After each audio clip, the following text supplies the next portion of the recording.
Hello folks, Lucifer in the cinema is like much awaited, okay? The reason is, മോഹൻലാലിന്റെ സിനിമകൾ എല്ലാം നമ്മൾ എപ്പോഴും പ്രതീക്ഷയോടെ കാത്തിരിക്കുന്നില്ല. പക്ഷെ ഇത് പൃഥ്വിരാജിന്റെ സിനിമ എന്നുള്ളതല്ല, പൃഥ്വിരാജ് ആദ്യമായിട്ട് സംവിധാനം ചെയ്യുന്നതാണ്. പണ്ട് മുതലേ പുള്ളിക്കാരൻ ഇന്റർവ്യൂവിലേക്ക് ആൾക്കാർ കുറെ കോനടിക്കുകയൊക്കെ ചെയ്യും. അപ്പോൾ എവരിവൺ വാസ് വെയിറ്റിംഗ് ഫോർ എന്തായിരിക്കും പൃഥ്വി ടേബിളിലേക്ക് എത്തിക്കുന്നതാണ്. So let's start with you. എനിക്ക് ഓർമ്മ വെച്ച കാലം തൊട്ട് എന്റെ ചേട്ടൻ 8.5 വയസ്സ് മൂത്താണ്. അപ്പൊ ചേട്ടൻ ഭയങ്കര മോഹൻലാൽ ഫാനാണ്. അപ്പൊ മോഹൻലാൽ സിനിമകളാണ് കൂടുതലും കണ്ടിരിക്കുന്നത് ചേട്ടൻ്റെ കൂടെ. അപ്പൊ എന്തുകൊണ്ടോ ചെറുപ്പം തൊട്ടേ നമുക്ക് മോഹൻലാൽ എന്ന് പറഞ്ഞാൽ ഭയങ്കര ആരാധനയാണ്. അപ്പൊ ആ സിനിമയുടെ ഞാൻ വിഷ്ണു എടുത്ത് പറയുന്നത് ഫസ്റ്റ് ഇംപ്രഷൻ എന്ന് പറയുന്നത് ഒരു ഫാൻ സിനിമ ചെയ്താൽ എങ്ങനെ ഉണ്ടാവും. അതെനിക്കൊന്നും അങ്ങനെ വളരെ കുറച്ച് സിനിമകളുണ്ട്. ഇപ്പൊ രജനീകാന്തിന്റെ ചില സിനിമകൾ നമുക്ക് അങ്ങനെ തോന്നാറുണ്ട്. ഒരു ഫാൻ ഒരു സിനിമ ചെയ്താൽ രജനീകാന്തിനെ എങ്ങനെ പേട്ട അല്ലെങ്കിൽ ഭാഷ നല്ല എക്സാമ്പിളാണ്.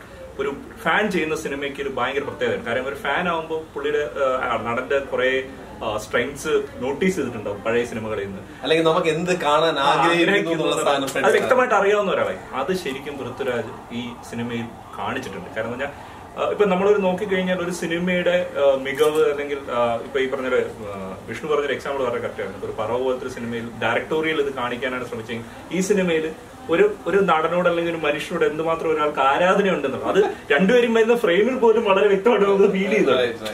അത് ഭയങ്കര. പിന്നെ രണ്ടാമത്തെ കാര്യം, മോഹൻലാൽ എന്ന് പറഞ്ഞൊരു നടനെ ശരിക്കും കമ്പാക്ക് എന്ന് പറയാനല്ല, പുള്ളി എപ്പോഴും ഇടയ്ക്കിടയ്ക്കുള്ള സിനിമ ചെയ്യും. പക്ഷെ പുള്ളിയുടെ എവിടെയോ നമ്മൾ വിട്ടുപോയ കുറെ എക്സ്പ്രഷൻസിന്റെ ഒരു സ്ട്രെങ്ത് ഉണ്ട്. കാര്യം കണ്ണിന്റെ ആയാലും പുള്ളിയുടെ മാനറിസംസ് ആയാലും അത് വളരെ നല്ലോണം യൂട്ടിലൈസ് ചെയ്തിട്ടുണ്ട്. തിയേറ്ററിൽ ആളുകൾ ഇളകി മറിയായിരുന്നു. എനിക്കൊന്ന് സ്റ്റാർട്ട് ടു ഫിനിഷ് ഒരുപാട് മൊമെന്റ്സ് ഉണ്ട് സിനിമയിൽ. മൊമെന്റ്സ് കൊണ്ട് നിറഞ്ഞൊരു സാധനം.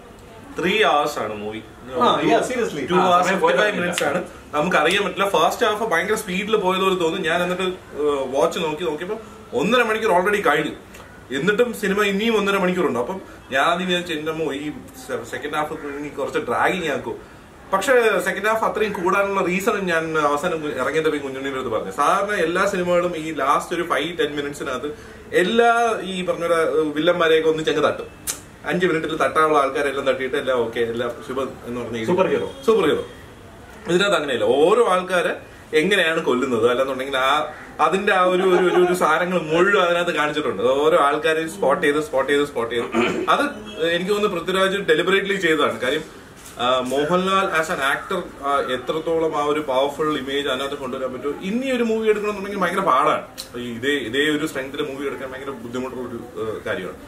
അതുകൊണ്ട് ആ ക്യാരക്ടറിനെ വെച്ച് എത്രത്തോളം യൂസ് ചെയ്യാൻ പറ്റും അത് മാക്സിമം യൂസ് ചെയ്തിട്ടുണ്ട്. പിന്നെ കാസ്റ്റിംഗ്, സൂപ്പർ കാസ്റ്റിംഗ്. ഒരു ആള് പോലും ആ സിനിമയ്ക്കകത്ത് ഈ പറഞ്ഞ റോങ് ഒരു ഫുട്ടിൽ അതിനകത്ത് നിൽക്കുന്നതായിട്ട് നമുക്ക് ഐഡന്റിഫൈ ചെയ്യാൻ പറ്റില്ല. എല്ലാവരും ആവശ്യത്തിന് മാത്രമേ ഉള്ളൂ. ഈവൻ ഒരു ചെറിയ റോളിൽ നമ്മുടെ തമിഴ് അവന്റെ പേരെന്തോന്നു വില്ലൻ മറ്റേ ജയിലിനകത്ത് വെച്ച് അടി ഉണ്ടാകുന്ന ബാല ഒരു 2-3 മിനിറ്റ്സേ ഉള്ളൂ. ഒരു ഫൈറ്റ് സീനിൽ മാത്രമേ വരുന്നുള്ളൂ. ഈവൻ അതുപോലും ഭയങ്കര സിഗ്നിഫിക്കന്റ് ആയിട്ട് അല്ലെങ്കിൽ പ്രോമിനന്റ് ആയിട്ടുള്ള ഒരു ക്യാരക്ടർ മാത്രമേ അത് കൊടുത്തിട്ടുള്ളൂ. അതിനെക്കാളും കൂടുതൽ പ്രോമിനൻസ് കൊടുത്തിട്ടില്ല. പിന്നെ ബാലയെ കാണിക്കുന്നില്ല. അതുപോലെ ഒരുപാട് ക്യാരക്ടേഴ്സ് ഉണ്ട്. പക്ഷെ എല്ലാവരും കറക്റ്റ് ഫിറ്റ് ആണ്. ബൈജു ചേട്ടൻ തകർത്തിട്ടുണ്ട്, ഒരു രക്ഷയില്ല തകർത്തിട്ടുണ്ട്. അത് മറ്റേ നമ്മുടെ വിനീത് ശ്രീനിവാസന്റെ ആ സിനിമയിൽ എനിക്ക് തോന്നി ബൈജു ചേട്ടൻ ആ ഒരു വേവിലുള്ള കുറെ സിനിമകൾ കിട്ടുമെന്ന്. പിന്നെ അതിനകത്തുള്ള ഫീമെയിൽ ക്യാരക്ടേഴ്സ് ഒക്കെ എല്ലാവർക്കും ആവശ്യത്തിന് മാത്രമേ കാര്യങ്ങൾ കൊടുത്തിട്ടുള്ളൂ. അല്ലാതെ അനാവശ്യമായിട്ടൊന്നും തോന്നും. ഈ പറഞ്ഞില്ല, ഏറ്റവും കൂടുതൽ ഫ്രെയിം എനിക്ക് തോന്നുന്നു മോഹൻലാൽ കഴിഞ്ഞാൽ കിട്ടിയിരിക്കുന്നത് നമ്മുടെ വില്ലനാണ്, വിവേക് ഒബ്രോയ്ക്കാണ് ഏറ്റവും കൂടുതൽ ഫ്രെയിംസ് കിട്ടിയിരിക്കുന്നത്. ബാക്കി എല്ലാവരും ഈ പറഞ്ഞ വളരെ കുറച്ചേ ഉള്ളൂ. പക്ഷെ ഉള്ളത് വളരെ ക്രിസ്പായിട്ട് ചെയ്തിട്ടുണ്ട്. ഒരു കാര്യം ഇതിനകത്തുള്ളതെന്ന് വെച്ച് കഴിഞ്ഞാൽ പഴയ മോഹൻലാൽ മൂവീസിലെ കുറെ ഡയലോഗ്സ് ഇതിനകത്ത് കൊണ്ടുവന്നിട്ടുണ്ട്. രസകരമായിട്ട് ഓവറാക്കിയിട്ടില്ല. സാധാരണ അത് ഓവറാക്കാറുണ്ട് പല സമയത്ത്. ഇത് ആ സിറ്റുവേഷൻ ഭയങ്കര ആപ്റ്റാണ്. പിന്നെ ഡയലോഗ് ഡെലിവറി ചില ഡയലോഗിലൊക്കെ എന്ന് പറഞ്ഞു കഴിഞ്ഞാൽ നമ്മളിങ്ങനെ കോരി തിരിച്ച് എന്റെ മുടിയിൽ എണീറ്റ് നിന്ന് ആ രീതിയിലുള്ള ഡയലോഗാണ്. ഇത് it's A fan base movie.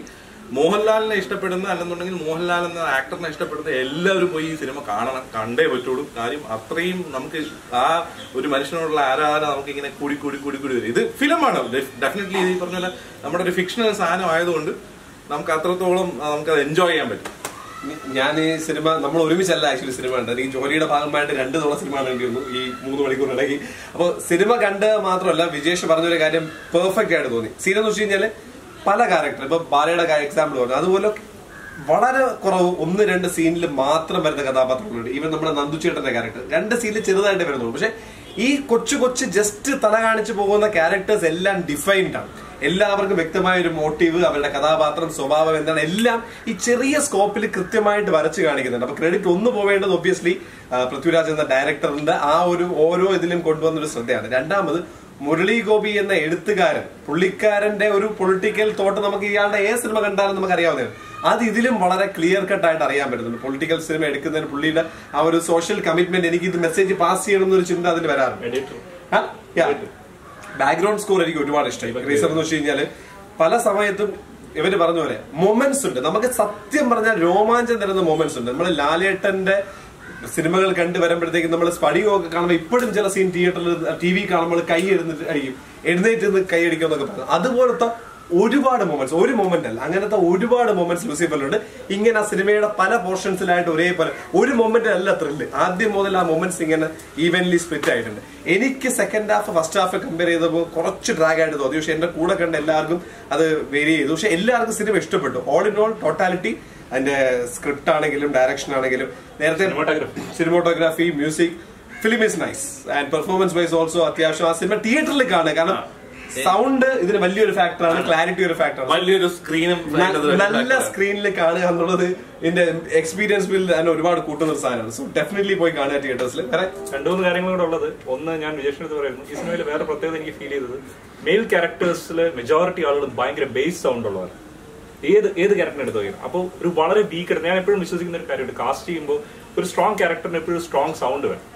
ഇപ്പൊ നമ്മൾ നിവിന്റെ ഇത് പറയുമ്പോൾ പലപ്പോഴും നിവിൻ ഒരു സ്ട്രോങ് ക്യാരക്ടർ ചെയ്യുമ്പോൾ സൗണ്ട് നിവിന്റെ തന്നെ കൊടുക്കുമ്പോൾ ആ ക്യാരക്ടറിന് ചിലപ്പോൾ ജസ്റ്റ് വോയിസ് സൂട്ട് ആവും. ഇതിനകത്ത് എല്ലാവരും ഇപ്പൊ സായികുമാർ അല്ലെങ്കിൽ ഇപ്പൊ ടൊവിനോ ആണെങ്കിലും പൃഥ്വിരാജിന്റെ രണ്ട് ഡയലോഗുകൾ, എന്നാലും ഇന്ദ്രജിത്തിന്റെ നറേഷൻ എല്ലാവരും സൗണ്ടും ഭയങ്കര ഇതാണ്. അതൊന്ന്. രണ്ട്, ഈ പറഞ്ഞ പോലെ ലാലേട്ടന്റെ ഏറ്റവും പ്രത്യേകത നമ്മളെപ്പോഴും പണ്ടോട്ട് അറിയുന്ന പറഞ്ഞാൽ മുണ്ട് മടക്കി കുത്തുന്ന രീതി. അതൊരു ഭയങ്കര സംഭവമാണ്. കാരണം അത് ഒരു പ്രാവശ്യമല്ല, ഒരു പ്രാവശ്യം കാണിച്ചിട്ടുണ്ട്. അത് കയ്യടി തിയേറ്ററിൽ വരുന്നത് ഒരു രക്ഷയല്ല. അതിൽ ആ കരയിലെ അറ്റത്തൂടെ മാത്രം ഇങ്ങനെ ആലോചിക്കുന്നത്. നെക്സ്റ്റ് ടൈം മുണ്ട് കൊടുക്കുമ്പോ അങ്ങനെ പതുക്കെ കരയിലൂടെ.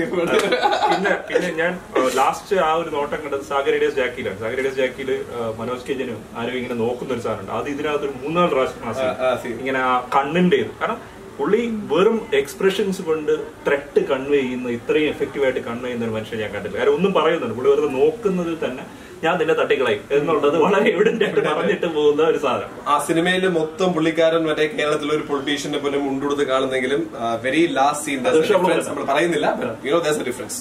ഷോർട്ട് സെക്കൻഡ് ബർമുഡയൊക്കെ ഇട്ട് ബീച്ചിൽ കൂടെ പോകുന്നത്. അല്ല, ഇത് ഞാൻ കുറെ നാള് അറിയാലോ, നമ്മൾ തിയേറ്റർ സിനിമകൾ കാണുന്നുണ്ട്. മലയാള സിനിമയിൽ ത്രൂ ഔട്ട് ആളുകൾ പേപ്പർ കീറിയിട്ട് ഞാൻ ആദ്യമായിട്ട് കണ്ടത്. ഞാൻ ഇത്രയും പേപ്പർ എവിടെ തോന്നുന്നത് അമേസിംഗ് ആണ്. അപ്പൊ എനിക്കൊന്നൊരു ട്രൂ എക്സ്പീരിയൻസ് ആണ്. കാരണം മലയാളത്തിൽ കുറെ കാലങ്ങൾക്ക് ശേഷം എല്ലാവർക്കും വളരെ എൻജോയ് ചെയ്ത് കാണാൻ പറ്റുന്ന ഒരു ഫിലിമായിട്ട്. Once again I would like to say, Prithviraj എന്ന ഡയറക്ടറിന് അളക്കാനുള്ള ഒരു അളവുകോണല്ല ഈ സിനിമ. പുള്ളി as a fan has presented എങ്ങനെ നമുക്ക് മോഹൻലാൽ അല്ലെങ്കിൽ മമ്മൂട്ടി സിനിമ കാണണം എന്നുള്ളതാണ് ഇതിൽ കാണുന്നത്. So watch it.